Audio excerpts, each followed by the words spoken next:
Hello बेटा, कैसे हैं आप? बेटा आज हम प्रोबेबिलिटी थ्योरी में आगे बढ़ेंगे।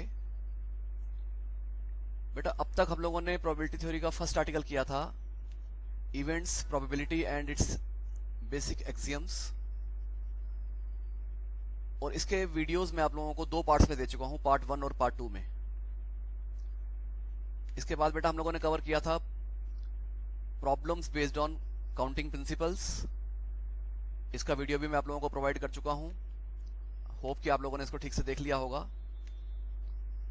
बेटा इस सीरीज में हमारा जो नेक्स्ट वीडियो है, जिसको हम आज स्टार्ट कर रहे हैं, वो है एडिशन लॉ ऑफ प्रोबेबिलिटी। तो करंटली आप जो वीडियो देख रहे हैं वो एडिशन लॉ ऑफ प्रोबेबिलिटी है। नेक्स्ट वीडियो में आपको मिलेगा mutually exclusive and exhaustive events. उसके बाद आपको नेक्स्ट वीडियो मिलेगा मल्टीप्लिकेशन लॉ ऑफ प्रोबेबिलिटी, और इस सीरीज का लास्ट वीडियो आपको मिलेगा मेथड ऑफ कॉम्बिनेशंस। और जो लास्ट आर्टिकल है जिसमें हम लोग इंपॉर्टेंट थ्योरी क्वेश्चंस कवर करने वाले हैं, ये आपको पीडीएफ की फॉर्म में, क्वेश्चन आंसर की फॉर्म में मिलेंगे। आप इसको कभी भी रेफर कर सकते हैं। स्पेसिफिकली एग्जाम से पहले आप लोगों को इनको जरूर रिवाइज करना होगा। तो बेटा इस चैप्टर की ये ऑर्गेनाइजेशन है। फर्स्ट आर्टिकल डिलीवर हो चुका है 2 पार्ट्स में, सेकंड आर्टिकल भी आप लोग देख चुके हैं, और जो थर्ड पार्ट है एडिशन लॉ ऑफ प्रोबेबिलिटी, इसका वीडियो आप लोग करंटली देख रहे हैं और इसको आप लोग फॉलो करेंगे।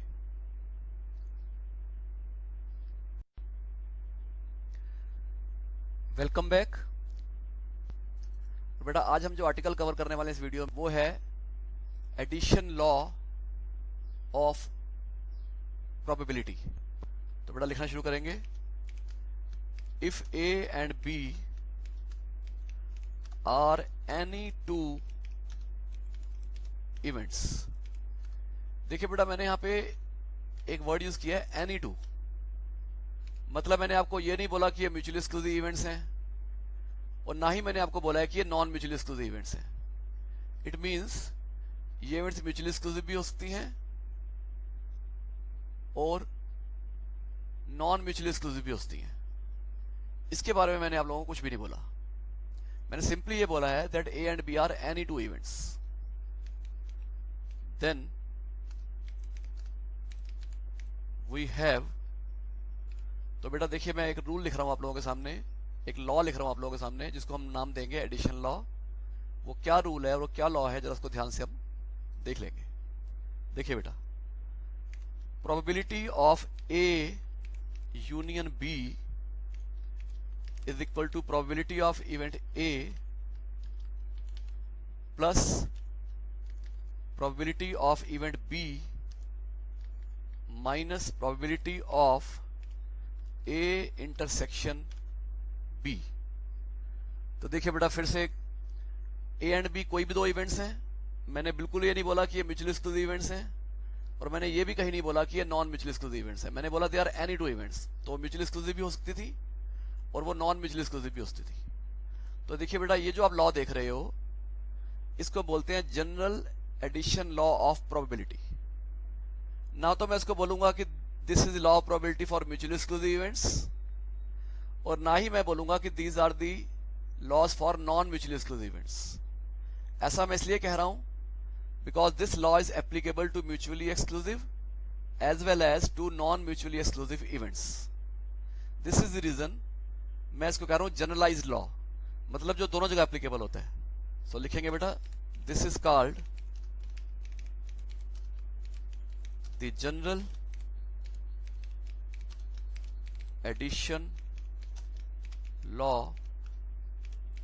Of probability. आगे बढ़ते हैं बेटा। हमारे माइंड में एक डाउट आएगा या एक क्यूरियोसिटी क्रिएट होगी कि सर ये फॉर्मूला कैसे बना होगा। अगर कुछ आइडिया मिल जाए तो हमें, हमारी अंडरस्टैंडिंग ठीक हो जाएगी। तो देखिए बेटा मैं उसके लिए एक डायग्राम दिखा रहा हूं आप लोगों को, देख लेंगे बेटा। देखिए बेटा इस डायग्राम को कंसीडर करेंगे। स्टैट्स के लैंग्वेज में या मैथ्स के लैंग्वेज में इसको हम बोलते हैं वेन डायग्राम। बेटा वेन डायग्राम में जो सैंपल स्पेस होता है उसको हम शो करते हैं with the help of rectangle. तो देखिए बेटा मैंने एक रेक्टेंगल बनाया हुआ है, इस रेक्टेंगल को मैंने नाम दिया हुआ है एस, क्योंकि सैंपल स्पेस का नाम होता है, सिंबल होता है एस। तो सैंपल स्पेस को हमेशा हम रेक्टेंगल से शो करते हैं। आगे बढ़ते हैं बेटा। जो इवेंट्स होती हैं उसको हम किसी भी शेप से बना सकते हैं, लेकिन जनरली हम उसको सर्कल से या ओवल से बनाते हैं। तो मैंने सर्कल बनाए हुए हैं, सर्कल ए, ये फर्स्ट सर्कल इवेंट ए को रिप्रेजेंट कर रहा है, सेकंड सर्कल इवेंट बी को रिप्रेजेंट कर रहा है। और देखिए बेटा मैंने ये दिखाया हुआ है कि सर्कल ए और सर्कल बी एक जगह पे ओवरलैप कर रहे हैं, और जहां पे ओवरलैप कर रहे हैं उस ओवरलैप वाले पोर्शन को मैंने नाम दिया है बी। अगर मैं पूरी इवेंट एक कैपिटल ए की बात करूंगा तो वो ए प्लस बी के इक्वल हो जाएगा। अगर मैं पूरी इवेंट कैपिटल बी की बात करूंगा तो वो बी प्लस सी के इक्वल हो जाएगा। और अगर मैं सिर्फ ये वाले पोर्शन की बात करूंगा जो ए एंड बी का कॉमन पोर्शन है, तो उसको हम बोलेंगे स्मॉल बी। तो बेटा ये जो शेडेड पोर्शन दिख रहा है आप लोगों को, इसको हम कहते हैं ए यूनियन बी। मैं इसका क्यों बोल रहा हूं ऐसा बेटा? ए यूनियन बी का मतलब होता है आइदर ए और बी और बोथ ए एंड बी, ये जो कॉमन पोर्शन के अंदर दिख रहा है। तो आइदर ए और बी और बोथ ऑफ देम, ये मतलब होता है ए यूनियन बी का। इसका मतलब ये हुआ कि अगर हमें ए यूनियन बी कैलकुलेट करना पड़ जाए तो ए यूनियन बी का फॉर्मूला क्या होना चाहिए था? देखिए बेटा ए यूनियन बी का फॉर्मूला क्या होना चाहिए था? अभी मैं जो फॉर्मूला सिखाया उसके बारे में बात नहीं कर रहा। तो देखिए बेटा ए यूनियन बी होना चाहिए small A plus small B plus small C, क्योंकि मैंने आपको बताया कि ए यूनियन बी का मीनिंग होता है आइदर ए और बी और बोथ। तो बेटा जब मैंने बोला आइदर ए और बी और बोथ, तो मतलब ये हुआ कि पहले हम बात करेंगे कैपिटल ए की, फिर बात करेंगे कैपिटल बी की। देखो बेटा जब हमने ऐसा किया तो जरा देखते हैं कि हमें क्या मिलता है। कोई गलती होगी तो उसको हम ठीक करेंगे। देखिए बेटा देखते हैं कि हमें क्या मिलता है। मैंने फिलहाल लिखा बेटा यहां पे आपके सामने P A plus P B. अभी आपको समझ आ जाएगा कि मैंने गलत लिखा है ठीक लिखा है। देखो बेटा अगर मैं पी ए की बात करता हूं तो इसका मतलब है ए प्लस बी, क्योंकि कैपिटल ए में ए भी आ रहा है और बी भी आ रहा है। अगर मैं बात करता हूं कैपिटल बी की तो उसमें बी भी आ रहा है और सी भी आ रहा है। तो देखो बेटा जरा ध्यान से नोटिस कीजिएगा, ये जो मैंने आप लोगों के सामने हाईलाइट किया हुआ है इसमें है ए प्लस बी प्लस सी, लेकिन एक भी एक्स्ट्रा भी आ रहा है। तो देखिए बेटा फिर से ए प्लस बी प्लस सी, लेकिन एक भी तो फालतू आ रहा है। क्यों फालतू आ रहा है? क्योंकि हमें चाहिए था ओनली ए प्लस बी प्लस सी। तो वो जो बी एक फालतू आ रहा है हमें इस बी को माइनस कर देना चाहिए, मतलब बाहर निकाल देना चाहिए। तो बेटा अब जरा आप लोग इस चीज को फर्दर नोटिस कीजिएगा। आप लोग ये देख रहे हैं बेटा अब कि ये जो ए प्लस बी है वो असल में पी ए को रिप्रेजेंट कर रहा है। उसके बाद जो बी प्लस सी है वो एक्चुअली पी बी को रिप्रेजेंट कर रहा है, और जो माइनस बी है वो माइनस ए इंटरसेक्शन बी को रिप्रेजेंट कर रहा है। तो बेटा आई होप कि आप लोगों को क्लियर हो गया होगा कि इस फॉर्मूले की ओरिजिन क्या थी, ये फॉर्मूला कहां से आया था। तो बेटा मैंने आपको एक बेसिक बता दिया कि इस फॉर्मूले को बनाने का ये तरीका था। आगे बढ़ते हैं बेटा। इन पर्टिकुलर मतलब as a special case, if events A and B are mutually exclusive, तो देखिए बेटा क्या होने वाला है। अगर events A and B mutually exclusive होंगी तो क्या होगा बेटा? तो देखिए बेटा ऐसा होगा फिर कि ये जो आप सर्कल ए देख रहे हैं और ये जो आप सर्कल बी देख रहे हैं इनके बीच में ओवरलैप नहीं होगा, क्योंकि म्यूचुअली एक्सक्लूसिव इवेंट्स का मतलब होता है disjoint events, means events which do not have anything in common. तो अगर ए एंड बी में कुछ भी कॉमन नहीं होगा तो ये जो इंटरसेक्शन वाला पार्ट है ये नहीं रहेगा, दोनों में कोई ओवरलैप नहीं होगा। तो एज ए रिजल्ट क्या होगा कि जो ए इंटरसेक्शन बी है वो जीरो हो जाएगा। तो मैंने लिखवाया कि अगर ए and B mutually exclusive events हैं तो क्या होगा? तो बेटा ये होगा कि जो ए इंटरसेक्शन बी है वो हो जाएगा नल सेट, और as a result P A intersection B would be equal to 0। तो देखो बेटा म्यूचुअली एक्सक्लूसिव इवेंट्स की आपने एक प्रॉपर्टी देख ली, वो ये कि अगर ए and B mutually exclusive events हैं तो उनकी ज्वाइंट प्रोबेबिलिटी मतलब पी ए इंटरसेक्शन बी जो होता है वो हमेशा 0 के इक्वल होता है। आगे बढ़ते हैं बेटा इस बात को लेकर के। इसका मतलब ये हुआ कि अब अगर मुझे पी ए यूनियन बी निकालना है तो फिर अब पी ए यूनियन बी का फॉर्मूला क्या हो जाएगा, जरा ध्यान से देखिए बेटा। इस बार पी ए यूनियन बी का फॉर्मूला हो जाएगा P A plus P B, that's it. अब इसके आगे वो जो लास्ट टर्म आई थी minus P A intersection B, इस बार बेटा वो वाली टर्म नहीं आएगी। आप सोच लेंगे सर क्यों नहीं आएगी, क्या दिक्कत है? बेटा वो वाली टर्म अब इस बार इसलिए नहीं आएगी क्योंकि मैं अभी आपको बता चुका हूं कि अगर ए इंटर और बी म्यूचुअली एक्सक्लूसिव है तो ए इंटरसेक्शन बी 0 हो जाएगा, और एज ए रिजल्ट ये जो ए इंटरसेक्शन बी वाली टर्म है इसकी जगह हम 0 पुट कर देंगे, तो आंसर आ जाएगा P A union B equal to P A plus P B. तो बेटा इस बात को हम फिर से एक बार सुने। मैंने क्यों बोला था कि this is the general addition law? इसलिए बोला था कि अगर ये इवेंट्स नॉन म्यूचुअली एक्सक्लूसिव है फिर तो हमें ये लॉ यूज करना ही करना है, और अगर ये इवेंट्स म्यूचुअली एक्सक्लूसिव है और हमने फिर भी अगर ये वाला लॉ यूज कर लिया तो कोई नुकसान नहीं है। क्यों नुकसान नहीं है? क्योंकि ये जो पी ए इंटरसेक्शन बी वाला पार्ट है ये अपने आप 0 हो जाएगा। तो जब ये अपने आप 0 हो रहा है तो हम इसको 0 करने की कोशिश ही क्यों करें? तो इसका मतलब ये हुआ कि ultimately this is the addition law for mutually exclusive events and this one is the general addition law, और इसको हम नाम दे रहे हैं addition law of probability for mutually exclusive events. बेटा अब मैं बड़ी इंपॉर्टेंट चीज करवा रहा हूं, बहुत केयरफुली सुनना उसको बेटा आप लोग। Some important observations. बेटा ये बड़ी इंपॉर्टेंट ऑब्जर्वेशंस है जो मैं आप लोगों को करवाऊंगा, क्योंकि सिर्फ एडिशन लॉ का फॉर्मूला याद करने से कुछ नहीं होने वाला। आप लोगों को बेटा कुछ एडिशनल चीजें भी पता होनी चाहिए। तो बेटा सबसे पहला पॉइंट नोट करेंगे। देखिए बेटा सबसे पहले हमें यह समझना है कि अभी अभी हमने ये जो ए यूनियन बी पढ़ा है, इस ए यूनियन बी को किस किस नाम से पुकारा जा सकता है, मतलब ए यूनियन बी का और क्या क्या मतलब हो सकता है। सबसे पहले बेटा हमने ये वाली बात समझनी है, तो जरा ध्यान देखना बेटा। ए यूनियन बी को बोलने का एक तरीका होता है ए और बी। बेटा ये बात मैं आपको क्यों बता रहा हूं जरा ये समझेंगे आप लोग। कई बार क्या होता है बेटा कि हमारे एग्जाम में क्वेश्चन आया जो कि पी ए यूनियन बी पर बेस्ड क्वेश्चन है, लेकिन एग्जामिनर ने डायरेक्टली ये नहीं बोला कि आप P A union B calculate करो, उसने इस बात को किसी अलग लैंग्वेज में बोला, किसी अलग भाषा में बोला। अब बेटा अगर तो आप लोग उस लैंग्वेज को, उस भाषा को समझते होंगे कि ये क्या कहना चाह रहा होगा, तो आप ये क्वेश्चन कर पाएंगे। लेकिन अगर आप उसकी लैंग्वेज को डी कोड ना कर पाए, समझ ना पाए कि वो क्या कहना चाह रहा है, तो बेटा डेफिनेटली आप कुछ गलती करेंगे। तो इसका मतलब अगर आप चाहते हैं कि आपसे कोई गलती ना हो तो आपको पता होना चाहिए कि ए यूनियन बी को बोलने के और क्या क्या तरीके होते हैं। तो देखिए बेटा मैं उसका दूसरा तरीका लिख रहा हूं, आइदर ए और बी और बोथ। इसका मतलब ये हुआ बेटा ए यूनियन बी को हम ये भी कहते हैं आइदर ए और बी और बोथ। और क्या कहते हैं बेटा? और कहते हैं इसको हम एटलीस्ट वन ऑफ देम। तो बेटा हमने देखा कि ए यूनियन बी को बोलने के हमारे पास 3 तरीके हैं। कौन कौन से 3 तरीके हैं बेटा एक बार फिर समझ लेंगे इस बात को। या तो हम इसको बोलेंगे ए और बी, या हम इसको बोलेंगे आइदर ए और बी और बोथ, या इसको हम बोलेंगे एटलीस्ट वन ऑफ देम। अब बेटा एग्जामिनर क्या करेगा? एग्जामिनर आपको 2 इवेंट्स ए एंड बी के बारे में कुछ मेंशन करेगा, कुछ बताएगा, और फिर आपको कहेगा find the probability that either A or B और बोथ अकर। तो उस टाइम आपको पता होना चाहिए कि वो एक्चुअली आपसे ए यूनियन बी पूछ रहा है, और उसके बाद तो आपका फॉर्मूला पता ही है। या वो आपसे कहेगा what is the probability that at least one of them occurs.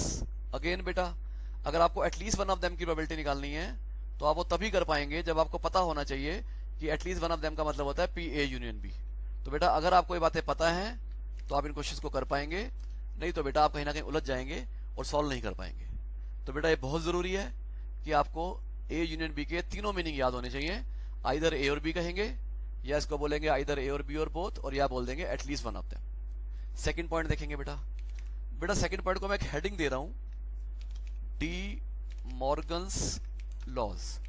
बेटा ये सेट थ्योरी के बड़े इंपॉर्टेंट 2 लॉज हैं, ये समझने बहुत जरूरी हैं, क्योंकि अगर ये लॉज हमें समझ में आ गए तो बड़ी अलग अलग तरह की वैरायटी के क्वेश्चंस हम लोग बड़े आराम से कर लेंगे, कहीं हमें दिक्कत आएगी ही नहीं।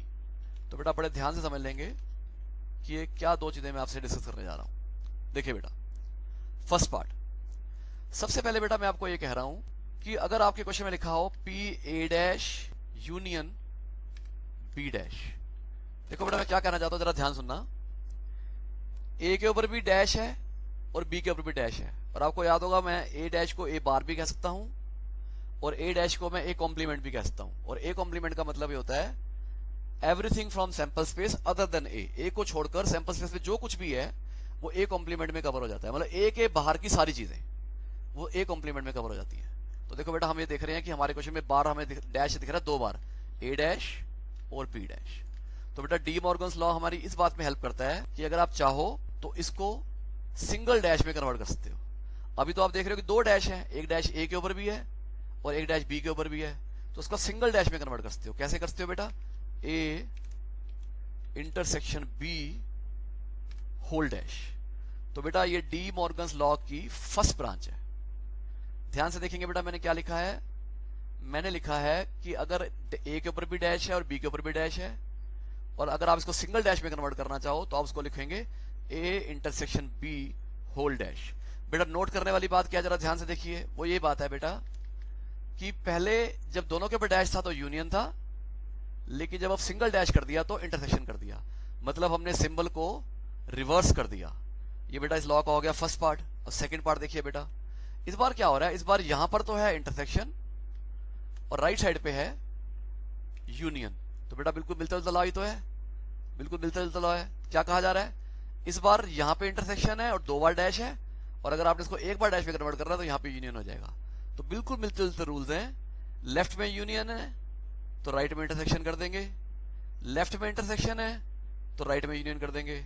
तो बेटा डी मॉर्गन्स लॉ हमारी इस बात में हेल्प करता है कि अगर 2 डैश हो और उसको अगर हम सिंगल डैश में कन्वर्ट करना चाह रहे हो तो यूनियन को बना दो इंटरसेक्शन और इंटरसेक्शन को बना दो यूनियन और सिंगल डैश लगा दो।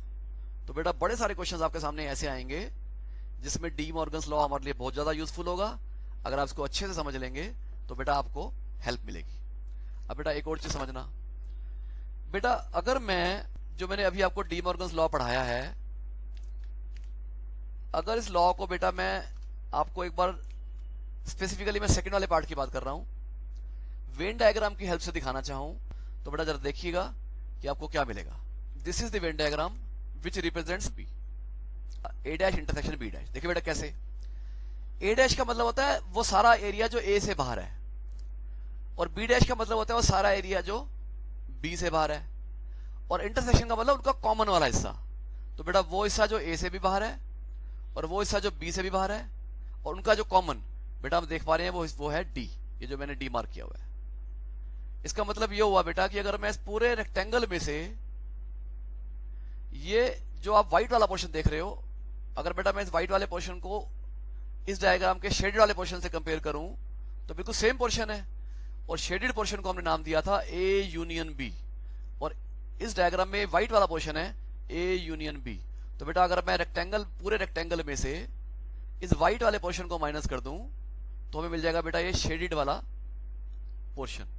आई रिपीट, हमें मिल जाएगा ये शेडेड वाला पोर्शन। तो बेटा अगर हमें शेडेड वाला पोर्शन निकालना चाहते हैं तो हमें पूरे सैंपल स्पेस में से ये व्हाइट वाले पोर्शन को जरा माइनस कर देना चाहिए। देखिए बेटा मैं इस बात को आपको करके दिखा रहा हूं। देखिए बेटा फिलहाल मैं सिर्फ ये वाले पार्ट को लिख रहा हूं, A union B whole complement. इसका मतलब क्या, इसका मतलब ये हुआ कि वो सारा हिस्सा जो ए यूनियन बी से बाहर है, सैंपल स्पेस का वो पोर्शन जो ए यूनियन बी से बाहर है। तो बेटा इस डायग्राम को आप दोबारा से एक बार देखिएगा कि सैंपल स्पेस का मतलब ये पूरा का पूरा रेक्टेंगल, और ए यूनियन बी का मतलब व्हाइट वाला पोर्शन। तो वो पोर्शन जो व्हाइट वाले पोर्शन से यानी कि ए यूनियन से बी से बाहर का पोर्शन है वो शेडेड पोर्शन है, और शेडेड पोर्शन मतलब डी। तो डी कैलकुलेट करने के लिए क्या करेंगे, पूरे रेक्टेंगल में से ये शेडेड वाले अनशेडेड वाले पोर्शन को, नॉन शेडेड वाले पोर्शन को, व्हाइट वाले पोर्शन को माइनस कर देंगे। तो देखिए बेटा मैंने क्या किया, मैंने पहले कैलकुलेट की सैंपल स्पेस की प्रोबेबिलिटी और उसमें से माइनस कर दिया वो पोर्शन जिसको मैंने शेड किया हुआ है, यानी कि मैंने सैंपल स्पेस में से ए यूनियन बी की प्रोबेबिलिटी को माइनस कर दिया। आगे देखिए बेटा, बेटा हमने पहले भी ये बात पढ़ी थी, मैं फिर याद दिला रहा हूं। बेटा सैंपल स्पेस की प्रोबेबिलिटी हमेशा 1 होती है, तो हमने 1 लिखा पीएस के बदले, और उसमें से हमने ए यूनियन बी को माइनस कर दिया। तो बेटा what is the lesson learned? Lesson learned ये है बेटा कि A union B whole dash को हम 1 minus P A union B भी कह सकते हैं। और देखो बेटा ए यूनियन बी का मतलब क्या पढ़ा था हमने? ए यूनियन बी का मतलब ये था आइदर ए और बी और बोथ। लेकिन अब हम बात कर रहे हैं उस पोर्शन की जो ए यूनियन बी से बाहर है। तो आप सोचो बेटा आइदर ए और बी और बोथ का ऑपोजिट हो जाएगा नाइदर ए नॉर बी। तो बेटा इस बात को मैं क्लैरिफाई कर रहा हूं। इसको लिखने का एक और तरीका हो जाएगा नीदर ए नॉर बी। और बेटा नीदर ए नॉर बी को बोलने का एक तरीका और भी होता है। वो तरीका क्या होता है बेटा, जरा ध्यान से देखिएगा। या तो हम बोलेंगे नाइदर ए नॉर बी, और बेटा यहां बोलेंगे नन ऑफ देम। तो एक ही मतलब है। तो किसी भी तरीके से इस बात को बोला जा सकता है। तो देखिए बेटा मैंने आप लोगों को डी मॉर्गन्स लॉ कराने के 2 रूल बताए थे। एक है A dash union B dash जो P A intersection B whole dash के इक्वल होगा। और बेटा इसको भी अगर आप और सिंप्लीफाई करना चाहते हैं तो this will be equal to 1 minus P A intersection B. ये कैसे हुआ बेटा, जरा समझ लेंगे इस बात को। देखिए बेटा इस टाइम हम देख रहे हैं कि ए इंटरसेक्शन बी के ऊपर होल डैश है। और मैं आपको याद दिलाऊं बेटा, हम लोगों ने जब फर्स्ट लेक्चर में एक्सियम्स पढ़ी थी प्रोबेबिलिटी की, तो हमने पढ़ा था कि पी ए डैश होता है 1 माइनस पी ए। ऐसे ही P A intersection B dash हो जाएगा 1 minus P A intersection B. तो ये हमारी डी मॉर्गन्स लॉ की फुल केस हो गया। वैसे तो डी मॉर्गन्स लॉ यहीं तक ही खत्म हो जाता है, लेकिन हमने जो थर्ड लिखा है इक्वल टू के बाद, वो सिर्फ उसको और क्लैरिफाई करने के लिए लिखा है। और ऐसे ही सेकंड पार्ट में भी डी मॉर्गन्स लॉ यहीं पे खत्म हो गया था, लेकिन फिर हमने लिखा नाइदर ए नॉर बी और नन ऑफ देम। ये आपकी अंडरस्टैंडिंग बनाने के लिए किया है। तो बेटा अगर आपको क्वेश्चन में कोई इवेंट ए दे देगा, इवेंट बी दे देगा, और बेटा फिर आपको ये बोला जाएगा what is the probability that none of them occurs. ये आपको कहा जाएगा what is the probability that neither A nor B occur. तो बेटा ऐसे केसेस में आप लोग P A dash intersection B dash का फॉर्मूला लगाएंगे। और बेटा समझना इस बात को, P A dash intersection B dash का मतलब क्या हुआ, ना ही ए ना ही बी, ना ही ए ना ही बी का मतलब नन ऑफ देम या नाइदर ऑफ देम। तो जैसे मर्जी वो लैंग्वेज यूज करेगा, अल्टीमेटली आपको P A dash intersection B dash निकालना होगा। और जब भी आप 2 डैश देखोगे तो उसको बेटा उसको सिंगल डैश में कन्वर्ट करने के लिए आप यूज करेंगे हमेशा डी मॉर्गन्स लॉ। आगे बढ़ेंगे बेटा, थर्ड चीज सुनेंगे बेटा, थर्ड पॉइंट सुन लेंगे। क्या है थर्ड पॉइंट? देखिए बेटा थर्ड पॉइंट ये है या थर्ड ऑब्जर्वेशन ये है कि बेटा कभी कभी आपको कहा जाएगा find the probability of only A. Only A का मतलब ओनली ए अकर्स, सिर्फ ए ही होता है, बस और कुछ नहीं होता। यह आपको कहा जाएगा find the probability of A alone. मतलब आइदर वो कहेगा कि probability that only A occurs, या वो कहेगा what is the probability that only A या अलोन ए अकर्स। तो बेटा इस बात का मतलब क्या है पहले वो समझते हैं, फिर हम आगे बढ़ेंगे बेटा। ये मैं आपको वेन डायग्राम कैसे समझाना चाहूंगा। ये जो वेन डायग्राम आप देख रहे हैं ये actually P A only A को रिप्रेजेंट कर रहा है। ओनली ए का मतलब क्या बेटा, अगर मैं ए कहता हूं तो small A plus small B, और अगर मैं ओनली ए कहता हूं तो ओनली स्मॉल ए। ऐसा क्यों बेटा?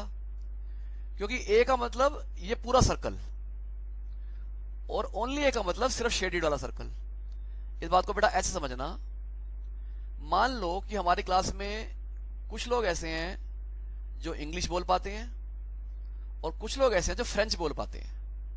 मैं कैपिटल ए को इंग्लिश स्पीकिंग एज्यूम कर रहा हूं और कैपिटल बी को फ्रेंच स्पीकिंग एज्यूम कर रहा हूं। तो बेटा अगर आपसे पूछा जाए कि who are the people who can speak either English और फ्रेंच, तो आप बोलेंगे small A plus small B plus small सी।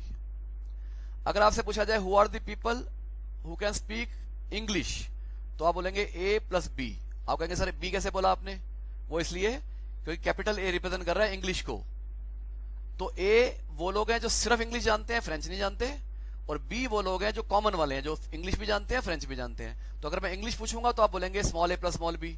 लेकिन बेटा अगर मैं बोलूंगा ओनली इंग्लिश, इंग्लिश अलोन, तो आपको बोलना पड़ेगा स्मॉल ए, मतलब शेडेड वाला पोर्शन।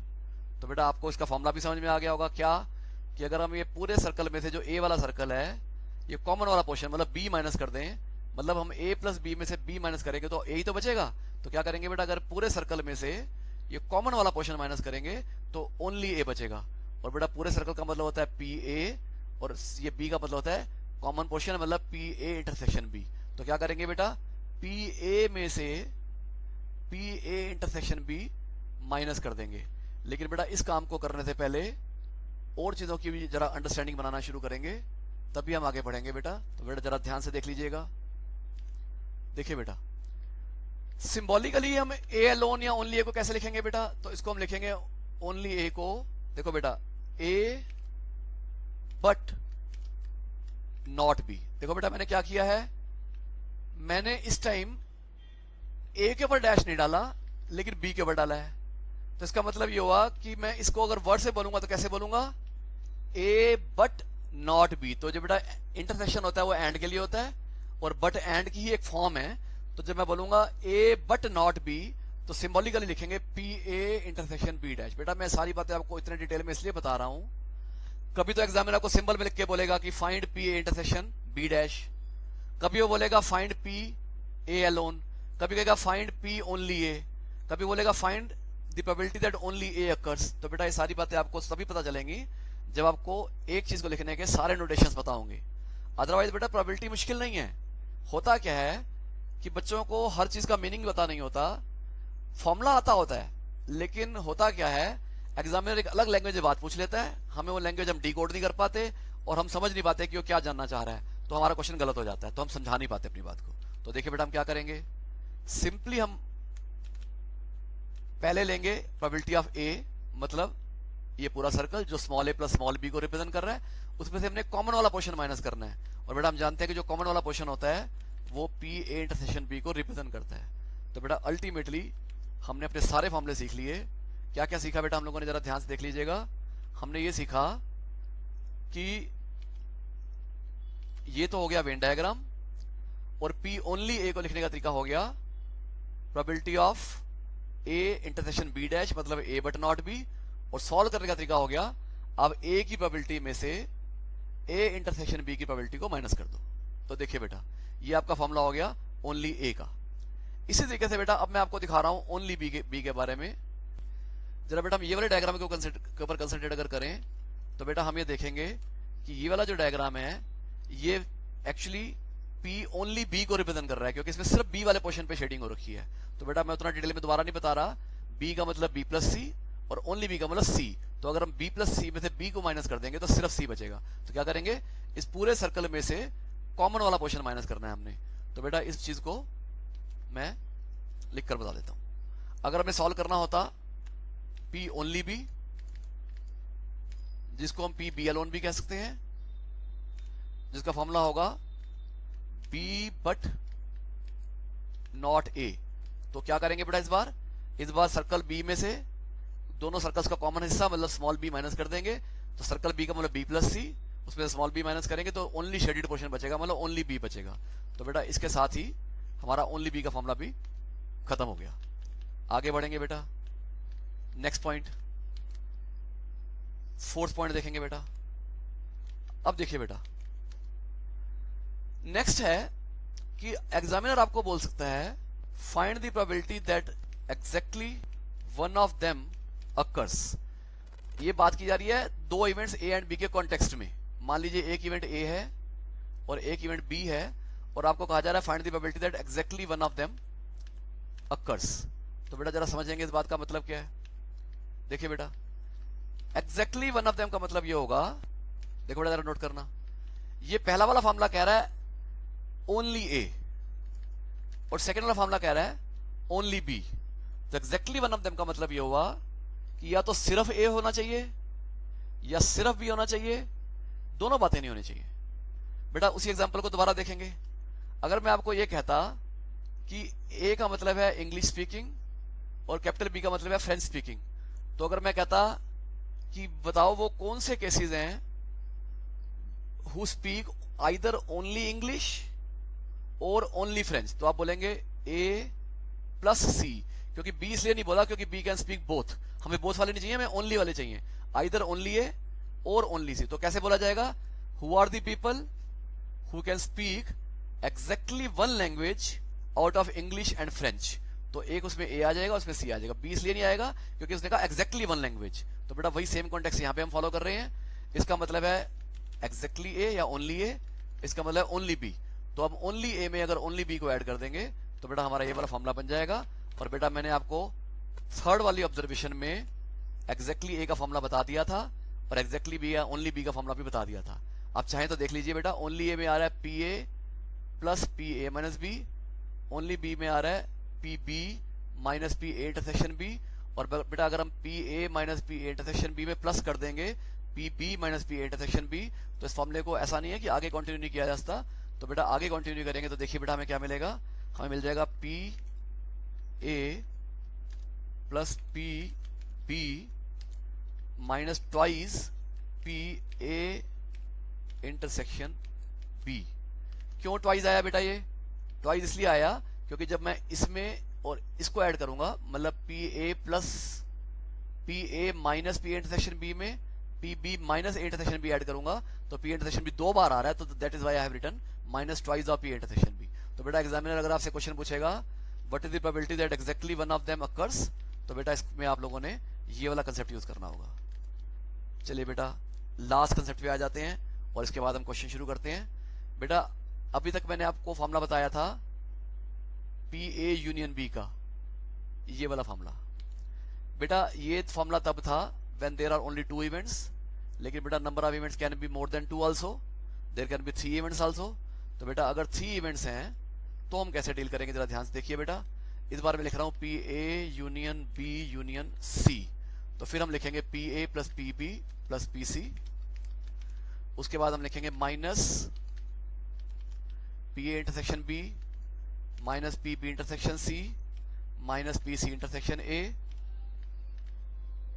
और बेटा लास्ट में लिख देंगे प्लस, इस बार ध्यान रखना बेटा लास्ट में प्लस है माइनस नहीं है, तो लास्ट में लिखेंगे plus P A intersection B intersection C. तो बेटा this is the formula for P A union B union C is equal to P A plus P B plus P C minus P A intersection B minus P B intersection C minus P C intersection A. और फिर लास्ट में लिखा हमने plus P A intersection B intersection C. और देखिए बेटा ये है इसका Venn diagram.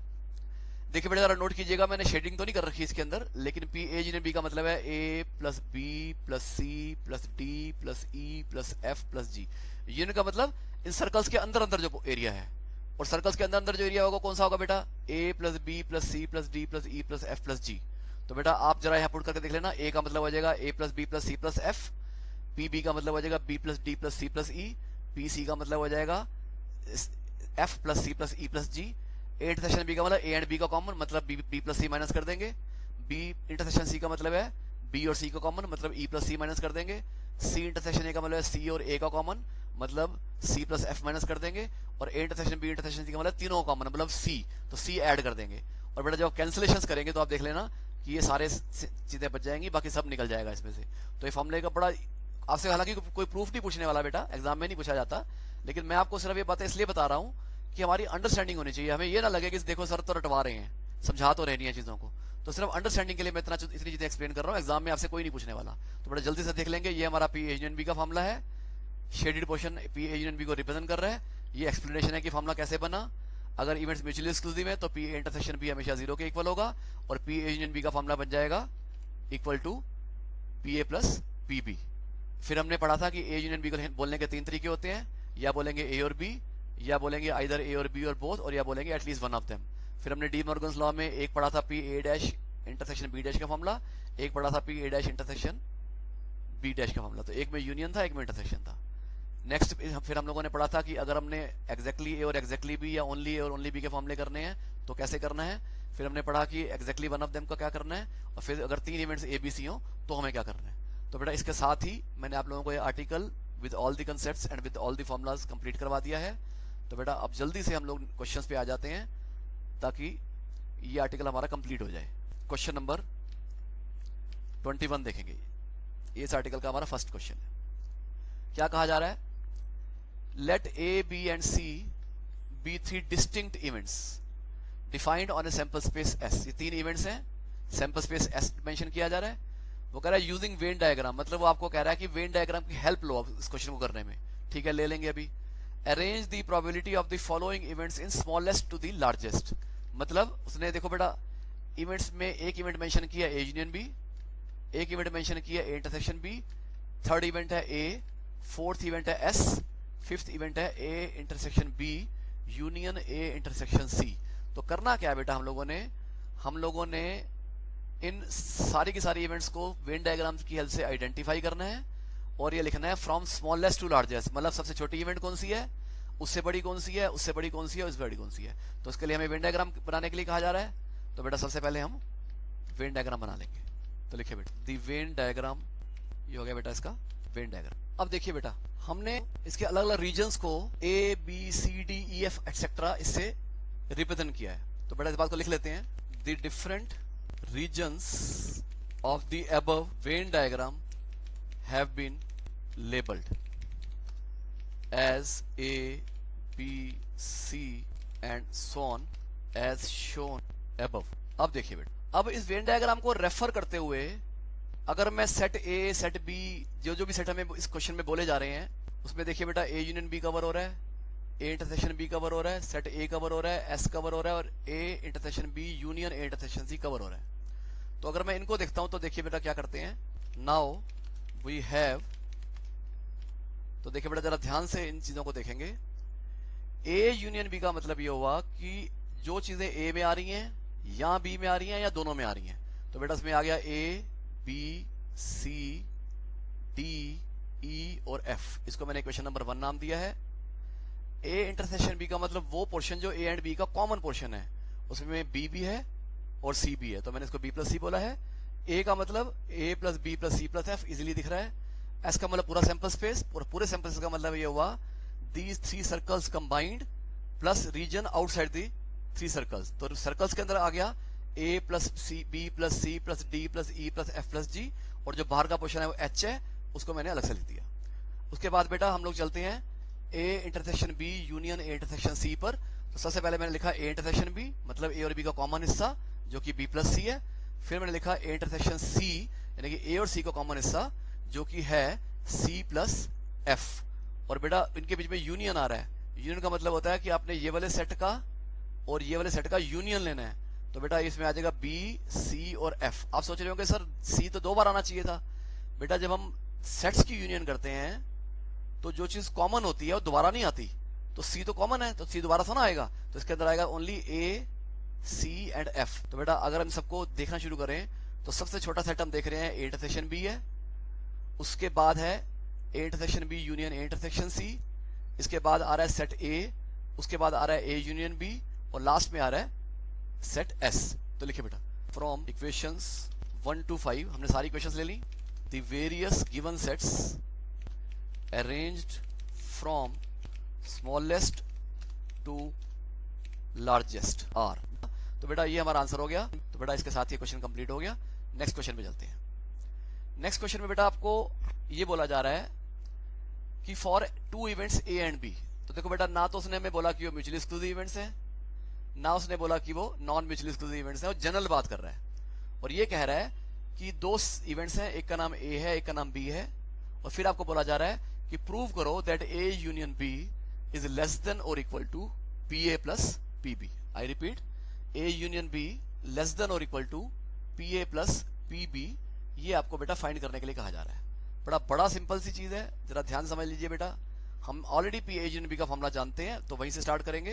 Write down we know, क्योंकि हम ऑलरेडी जानते हैं क्या हमने पढ़ा था कि जो पी ए यूनियन बी होता है वो होता है equal to P A plus P B minus P A intersection B. ये फॉर्मूला तो बेटा हम पहले से जानते हैं, कोई नई चीज सुना है हमारे लिए। जी आगे बढ़ते हैं बेटा। अब वापस इस चीज को लिखते हैं, लेकिन इस चीज को लिखने का थोड़ा तरीका चेंज कर रहा हूं। देखिए बेटा क्या कर रहा हूं, आप जानते हैं कि राइट साइड पे अगर कोई चीज नेगेटिव में हो और उसको अगर मैं राइट में ले आऊं तो पॉजिटिव हो जाएगी। तो मैंने क्या किया, सिंपली राइट वाली पी ए यूनियन बी वाली टर्म को पिक किया और उसको मैं लेफ्ट में ले आया, और लेफ्ट में लाने से क्या हुआ, वो टर्म पॉजिटिव हो गई। आगे देखो बेटा, अब मैं क्या कर रहा हूं, अब बड़ा इंपॉर्टेंट स्टेप है बेटा, बड़े ध्यान से देखिएगा आप लोग। अब मैं क्या कर रहा हूं, देखिए बेटा ये स्टेप बहुत इंपॉर्टेंट है, अगर ये समझ नहीं आया तो फिर आगे समझ आना मुश्किल हो जाएगा। बड़े ध्यान से देखना बेटा, मैं थोड़ा बड़ा करके दिखा रहा हूं आपको। देखो बेटा, इस स्टेप तक तो हम ऑलरेडी आ चुके हैं, आगे की चीज सुनना बेटा। मैंने क्या किया बेटा, सिंपली मैंने लेफ्ट हैंड साइड से टर्म को ऑमिट कर दिया, टर्म को मैंने हटा दिया। तो बेटा इक्वल टू तो मेंटेन नहीं रहेगा, लेकिन पता नहीं क्या होने वाला है, अभी समझाऊंगा 1 मिनट के अंदर, जरा ध्यान से देखते जाइएगा बेटा। बिकॉज क्योंकि मैं जो भी बताऊंगा रीजन के साथ बताऊंगा। देखो बेटा, जो टर्म मैंने अभी वहां से कैंसिल की थी वो थी पी इंटरसेक्शन बी, और आप जानते हैं बेटा जो प्रोबेबिलिटी होती है वो हमेशा 0 से बड़ी होती है, प्रोबेबिलिटी कभी नेगेटिव नहीं होती, 0 और 1 के बीच में लाई करती है, तो प्रोबेबिलिटी कभी भी नेगेटिव नहीं होती। तो बेटा जरा ध्यान से एक चीज नोटिस कीजिएगा, मैंने लेफ्ट हैंड साइड से एक ऐसी टर्म को रिमूव किया है जो मोर देन 0 मतलब पॉजिटिव है। तो क्या हो रहा है बेटा, पहले तो ये हो रहा था कि लेफ्ट साइड में दोनों चीजें ऐड हो रही थी और बीच में इक्वल टू का सिंबल था। अब मैंने ये वाली चीज जो कि पॉजिटिव है उसको लेफ्ट साइड से हटाना है, और आप जानते हो बेटा अगर मैं किसी इक्वेशन में दोनों तरफ से सेम चीज माइनस करूंगा तो इक्वेशन डिस्टर्ब नहीं होगी, दोनों तरफ सेम चीज ऐड करूंगा तो भी इक्वेशन डिस्टर्ब नहीं होगी। लेकिन अगर मैं सिर्फ एक ही जगह पे चेंज करूंगा, लेफ्ट में चेंज करूंगा या राइट में चेंज करूंगा, अगर मैं किसी इक्वेशन में सिर्फ एक साइड पे चेंज करूंगा, सिर्फ एक चेंज को ऑल्टर करूंगा, तो ऑब्वियस ही बात है जो इक्वलिटी का साइन है वो हट जाएगा, वहां से कोई और साइन आ जाएगा। तो मैंने क्या किया बेटा, मैंने लेफ्ट साइड से प्लस को हटा दिया, तो ये ऑब्वियस ही बात है अब सिंबल आ जाएगा लेस देन का। क्यों आएगा उसका रीजन मैंने आपको पहले बता दिया, इसलिए आएगा क्योंकि जो ए इंटरसेक्शन भी है वो पॉजिटिव है। आपको कहे सर एक बार जरा और क्लियर करो, देखो बेटा मैं और क्लियर करता हूं। मान लीजिए मेरे पास है 2 + 3 + 4, तो बेटा आंसर आ रहा है इक्वल टू 9।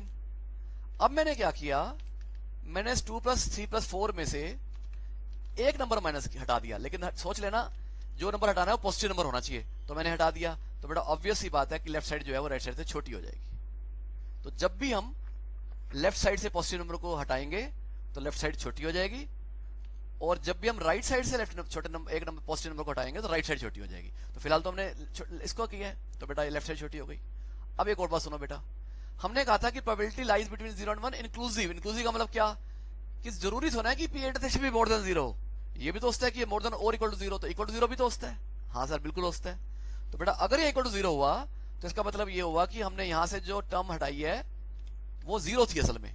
तो बेटा अगर मैं +0 को हटा भी दूंगा तो क्या फर्क पड़ेगा, कोई फर्क नहीं पड़ेगा, इक्वल टू आ जाएगा। तो देखो बेटा जब पी इंटरसेक्शन भी मोर देन 0 था तो लेस देन आया था, और जब इक्वल टू 0 था तो इक्वल टू 0 आया था। तो ऑब्वियस ही बात है हमारा फाइनल आंसर क्या आ जाना चाहिए, लेस देन और इक्वल टू। और रीजन मैंने आप लोगों को ऑलरेडी सामने बता दिया है। बस बेटा इतना सा क्वेश्चन है और क्वेश्चन कंप्लीट हो गया, तो लिख लीजिए बेटा हैंस प्रूव्ड। इतना आसान क्वेश्चन है बेटा। फिर देख लीजिएगा, लेफ्ट साइड से एक पॉजिटिव नंबर को उठाएंगे तो लेस देन का साइन आएगा, लेफ्ट साइड पे 0 को हटाएंगे तो इक्वल टू रहेगा, लेकिन क्योंकि लेफ्ट साइड से जिस चीज को हटाया है वो पॉजिटिव भी होती है और 0 भी होती है, तो लेस देन और इक्वल टू आ जाएगा। Hence proved. It's very very simple बेटा। वैसे तो क्वेश्चन कंप्लीट हो गया है, लेकिन मैं अपनी तरफ से एक एक्स्ट्रा चीज लिखवा रहा हूँ। अब एग्जाम में मत लिख के आना, ये मैं एक्स्ट्रा बता रहा हूँ। वो क्या क्या कंक्लूजन निकाला, देखो बेटा आपको पता है कि ए यूनियन बी का मतलब होता है at least one of them occurs.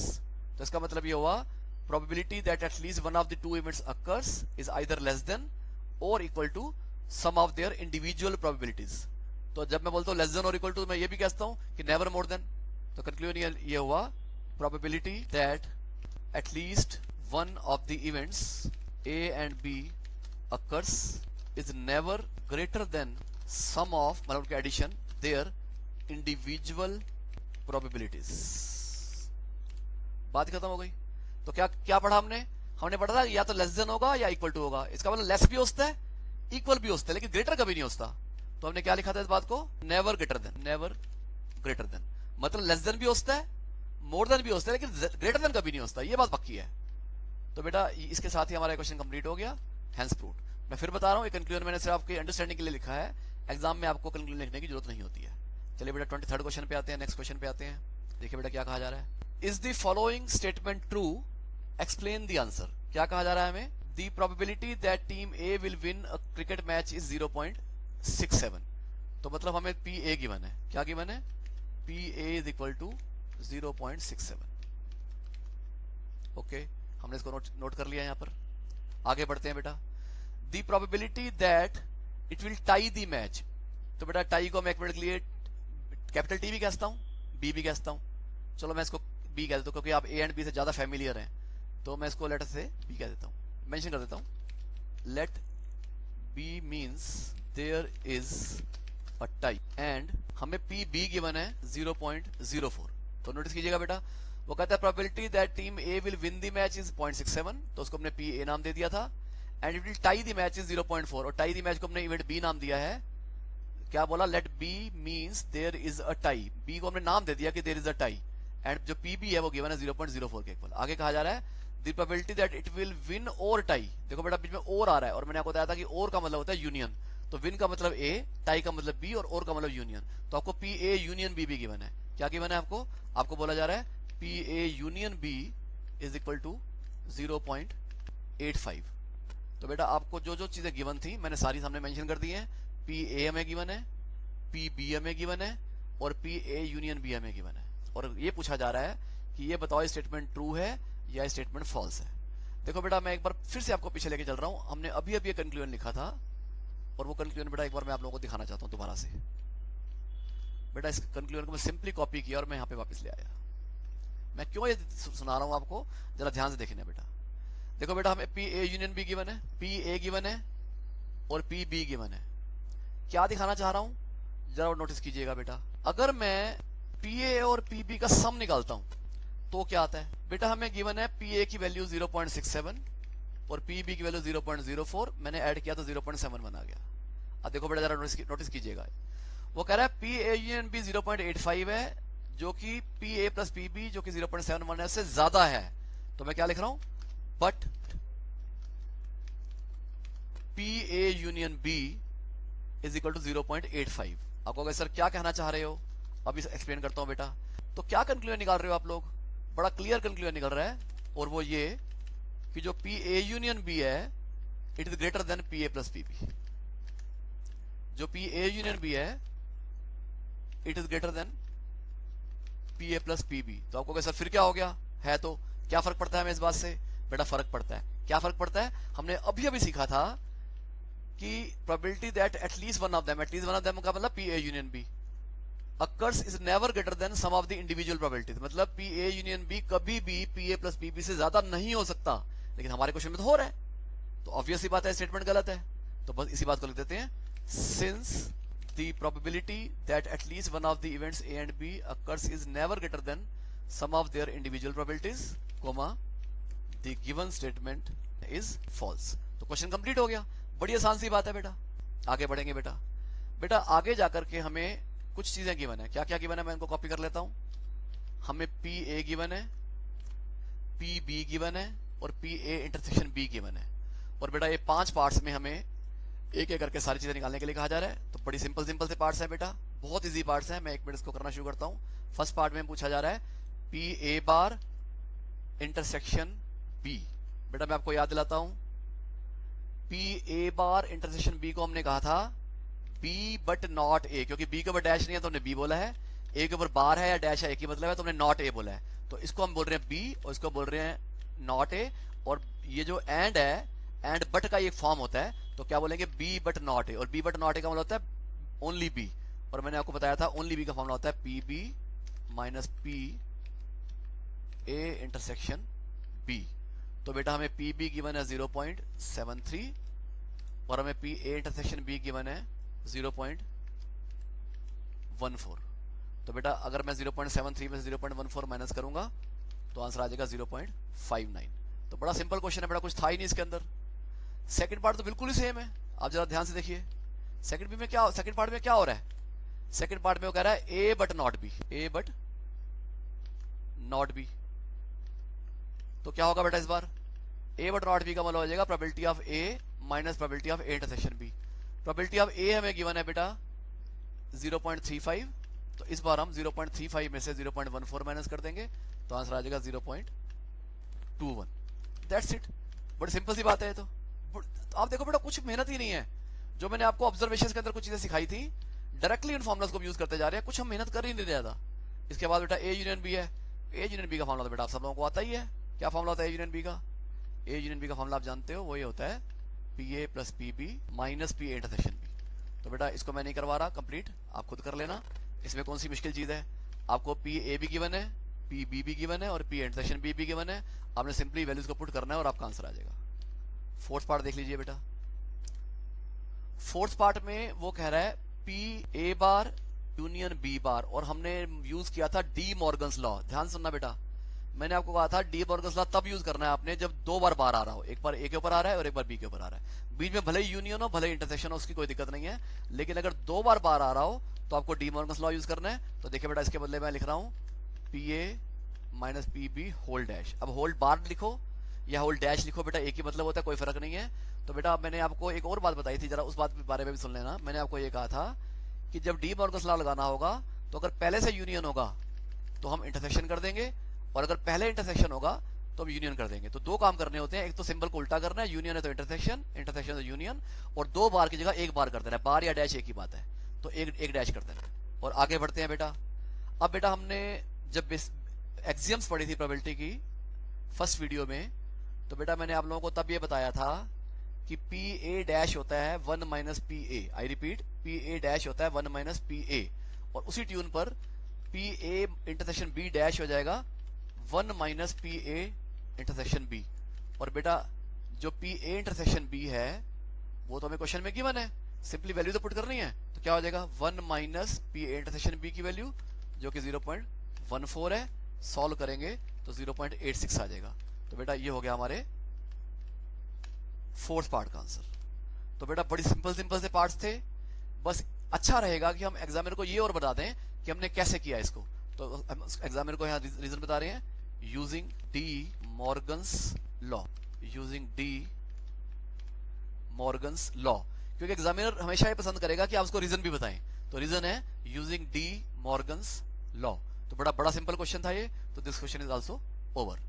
चलिए बेटा नेक्स्ट क्वेश्चन में आते हैं, 25th क्वेश्चन में, ताकि हमारा आर्टिकल कंप्लीट हो जाए। तो ध्यान से देखिए बेटा, नेक्स्ट क्वेश्चन हमने कैसे करना है। देखिए बेटा, वो कह रहा है the probability that an electric bulb will last for 150 days और मोर। तो बेटा इस बात को मैं थोड़ा एम्फेसाइज कर रहा हूं, 150 डेज और मोर, मतलब ये तो या तो 150 डेज लास्ट करेगा या उससे ज्यादा लास्ट करेगा। तो बेटा मैंने एक इवेंट बनाई, let A is equal to an event that an electric bulb will last for 150 days और मोर। इसको बेटा मैंने नाम दे दिया इवेंट ए। आगे बढ़ते हैं बेटा, आगे कहता है that it will last eight most 160 days. बेटा एट मोस्ट 160 डेज को भी मैं एम्फेसाइज करने के लिए बोल्ड बना रहा हूं, एट मोस्ट 160। बेटा एट मोस्ट वर्ड का मीनिंग होता है ज्यादा से ज्यादा, एट मोस्ट का मतलब ज्यादा से ज्यादा। तो ज्यादा से ज्यादा का मतलब क्या हुआ, या तो 160 या उससे कम। मैं रिपीट कर रहा हूं बेटा, एट मोस्ट 160 डेज मतलब ज्यादा से ज्यादा 160 डेज, मतलब 160 डेज या 160 डेज से कम। तो बेटा ऐसे ही हमें सेकंड इवेंट डिफाइन कर रहे हैं, B is equal to the event that an electric bulb will last for at most 160 days. तो देखो बेटा हमने दो इवेंट्स डिफाइन किए हैं, ए का मतलब है 150 डेज और मोर। मैं रेलेवेंट पार्ट को थोड़ा बोल्ड कर देता हूं ताकि क्लैरिटी आ जाए। ए का मतलब है the bulb will last for 150 days और मोर, और बी का मतलब एटमोस्ट, एटमोस्ट मतलब ज्यादा से ज्यादा। तो एटमोस्ट 160 डेज का मतलब 160 डेज और लेस। तो मैं फिर बोल रहा हूं, ए का मतलब 150 डेज और मोर, बी का मतलब 160 डेज और लेस। बेटा बड़ा आसान क्वेश्चन है, सिर्फ थोड़ी अंडरस्टैंडिंग बनानी है। जरा ध्यान से देखना बेटा मैं क्या कर रहा हूं। मैंने बेटा आपके सामने एक डायग्राम बनाया है, इस डायग्राम में सारा कुछ क्लियर हो जाएगा आप लोगों को। ध्यान से देखिएगा बेटा। देखिए बेटा इस डायग्राम में हम देख पा रहे हैं कि ये जो आप एक साइन देख रहे हैं जिसमें मैंने इवेंट ए मार्क किया हुआ है, उसका मतलब है 150 डेज और मोर। देखिए बेटा ये मैंने एक लाइन ड्रॉ किया जिसमें यहाँ पे 150 है और यहाँ पे 160 है, और देखो बेटा ये जो मैंने एक ब्रैकेट टाइप का डाला है वो यहाँ से शुरू हो रहा है। तो देखिए बेटा 150 डेज और मोर का मतलब 150 या उससे ज्यादा, तो ये आगे चला जाएगा। इसके बाद वो कह रहा है 160 डेज और लेस, ये बी का नाम है, तो 160 डेज उससे कम, तो यहां से शुरुआत होके ये 0 तक चला जाएगा। तो 150 से ज्यादा मतलब इवेंट ए, और 160 या उससे कम यानी कि इवेंट बी। तो बेटा आपको ए इवेंट का मीनिंग क्लियर हो गया होगा इस डायग्राम में, और बी का क्लियर हो गया होगा। और क्वेश्चन क्या है बेटा, वो कह रहा है find the probability that it will last between 150 to 160 days. It will last between 150 to 160 days. Between का मतलब क्या हुआ, 150 डेज से लेकर 160 डेज तक। तो बेटा वो मैंने ये वाला बनाया है। तो जरा बेटा ध्यान से देखिएगा, अगर हम 150 और 160 के बीच की बात करते हैं तो उस पोर्शन में ये दोनों ब्रैकेट्स ओवरलैप कर रहे हैं, मतलब एक कॉमन वाला पोर्शन दिख रहा है आप लोगों को। तो बेटा आप लोगों को ये बात डेफिनेटली क्लियर होगी कि अगर वो कहता है बिटवीन 150 टू 160 डेज, तो actually he is asking for the common portion between A and B, और कॉमन का मतलब होता है इंटरसेक्शन। तो इसका मतलब ये होगा कि इस पोर्शन को हमने नाम दे दिया ए इंटरसेक्शन बी। तो देखिए बेटा, मैंने आपको बताया था कि एग्जामिनर कंफ्यूज करने के लिए अजीब अजीब लैंग्वेज यूज करेगा, लेकिन अगर आप उस लैंग्वेज को ध्यान से समझने की कोशिश करेंगे तो आपको सारी बातें क्लियर हो जाएंगी। तो बेटा इस क्वेश्चन में इस लैंग्वेज का मतलब ये हुआ कि वो अल्टीमेटली आपसे ए इंटरसेक्शन बी निकालने के लिए कह रहा है। तो बेटा ए इंटरसेक्शन बी के लिए आपको क्या क्या चाहिए? आपको पी ए चाहिए जो कि आपको गिवन है 0.7, आपको पी बी चाहिए जो कि आपको गिवन है 0.8, और आपको पी ए इंटरसेक्शन बी निकालने के लिए बोला जा रहा है। तो बेटा इन सब बातों को लिखना शुरू कर देते हैं। आपको पी ए गिवन है इज इक्वल टू 0.7, आपको पी बी गिवन है इज इक्वल टू 0.8। ये बातें हमें गिवन है, तो जितना गिवन है उतना लिखते हैं, फिर आगे सोचेंगे। बेटा अब एक चीज नोट कीजिएगा, आपको पी ए इंटरसेक्शन बी निकालना है, और पी ए पता है और पी बी पता है, लेकिन बेटा आप जानते हो कि पी ए इंटरसेक्शन बी निकालने के लिए हमें पी ए यूनियन बी भी पता होना चाहिए, जो कि हमें नहीं पता। लेकिन बेटा जरा आप नोट कीजिएगा, इस डायग्राम ने ए से लेकर बी तक अगर हम ए और बी दोनों को कंसीडर कर लेते हैं तो पूरी नंबर लाइन को कवर कर लिया है। क्यों? क्योंकि बल्ब की लाइफ अगर 150 डेज नहीं होगी तो 0 डेज होगी। 0 डेज से मेरा मतलब क्या है कि लाते ही बल्ब फ्यूज हो जाएगा। जिस दिन बल्ब को लेकर आएंगे उसी दिन फ्यूज हो जाएगा। और ऐसा भी होता है कि बल्ब कभी फ्यूज ही नहीं हो रहा, बल्ब की लाइफ इन्फिनिटी है, कभी खत्म ही नहीं हो रहा बल्ब। तो दादा ने खरीदा, पोता ने बढ़ता। तो बेटा जरा ध्यान से दोबारा देख लीजिए, ये नंबर लाइन मैंने बनाई है 0 से लेकर इन्फिनिटी तक। मैंने क्यों ऐसा किया है बेटा? 0 का मतलब ये हुआ कि हम जैसे ही बल्ब लगाया हमने, बल्ब फ्यूज हो गया, तो 0 डेज चला। इन्फिनिटी का मतलब है कि बल्ब कभी फ्यूज ही नहीं होगा। हालांकि ये थ्योरेटिकल बात है, प्रैक्टिकली पॉसिबल नहीं है, लेकिन हम तो थ्योरी ही कर रहे हैं, तो थ्योरेटिकली बल्ब कभी भी फ्यूज नहीं होगा। तो इस नंबर लाइन में ए और बी ने पूरे नंबर लाइन को कवर कर लिया, और नंबर लाइन रिप्रेजेंट कर रही है सैंपल स्पेस को। तो ए एंड बी ने पूरे सैंपल स्पेस को कवर किया, और हम जानते हैं सैंपल स्पेस की प्रोबेबिलिटी होती है S, probability of S, S वाला सैंपल स्पेस। लेकिन इसमें ए भी है और बी भी है, और बीच में कुछ ओवरलैप भी है। इसका मतलब ये होगा कि ये पी ए यूनियन बी है, तो जो पी ए यूनियन बी होगा वो पी ऑफ एस के इक्वल हो जाएगा। तो देखिए बेटा, but P A union B is equal to probability of sample space. बेटा पहले समझ लेंगे एक बार, फिर आगे बढ़ेंगे। मैं फिर दोबारा बता रहा हूं, ये पूरी नंबर लाइन कवर हो रही है, तो ये सैंपल स्पेस को रिप्रेजेंट कर रही है। इस नंबर लाइन में ए इस नंबर लाइन के कुछ पोर्शन को रिप्रेजेंट कर रहा है, बी इस नंबर लाइन के कुछ पोर्शन को रिप्रेजेंट कर रहा है, और जो ये पोर्शन है, जो कॉमन वाला पोर्शन है, वो इंटरसेक्शन बी को रिप्रेजेंट कर रहा है, और जो पूरी नंबर लाइन है वो सैंपल स्पेस को रिप्रेजेंट कर रही है। और सैंपल स्पेस का मतलब यहाँ पे हो जाएगा ए यूनियन बी। क्यों हो जाएगा? क्योंकि इस पूरी नंबर लाइन पर सिर्फ ए है और सिर्फ बी है, इसके अलावा कुछ भी नहीं है। तो इसका मतलब ये जो ए यूनियन बी है वो पी एस के इक्वल हो जाएगा, और हम जानते हैं कि जो प्रोबेबिलिटी ऑफ सैंपल स्पेस होती है वो हमेशा 1 के इक्वल होती है। तो देखिए बेटा, हमें पी ए पता है, हमें पी बी पता है, हमें पी ए यूनियन बी पता लग चुका है, और हमें पी ए इंटरसेक्शन भी निकालने के लिए कहा जा रहा है। तो बस बेटा कुछ करना ही नहीं है, बात खत्म हो गई।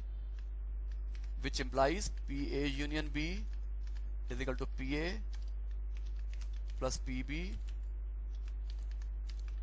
Minus P A intersection B. Which implies, देखो बेटा, ये इंटरसेक्शन को मैं ले आया लेफ्ट में, और यूनियन को ले गया राइट में। माइनस वाली चीज लेफ्ट में आकर पॉजिटिव हो गई, और जो पॉजिटिव था वो नेगेटिव हो गया। तो बेटा हम लोग नेक्स्ट स्टेप पे आ गए, यहां पहुंच गए। अब आगे बढ़ते हैं बेटा, अब इनकी वैल्यूज पुट कर देंगे तो क्वेश्चन खत्म हो जाएगा। बस सिर्फ वैल्यूज पुट करनी है। पी ए की जगह पुट कर दिया हमने 0.7, पी बी की जगह पुट कर दिया 0.8, और ए यूनियन बी था 1। तो देखो बेटा, इनको प्लस करेंगे तो 1.5 आएगा, 1.5 में से 1 माइनस करेंगे तो 0.5 आ जाएगा। तो बेटा हमारा क्वेश्चन कंप्लीट हो गया, बस इतना ही लिखना रह गया।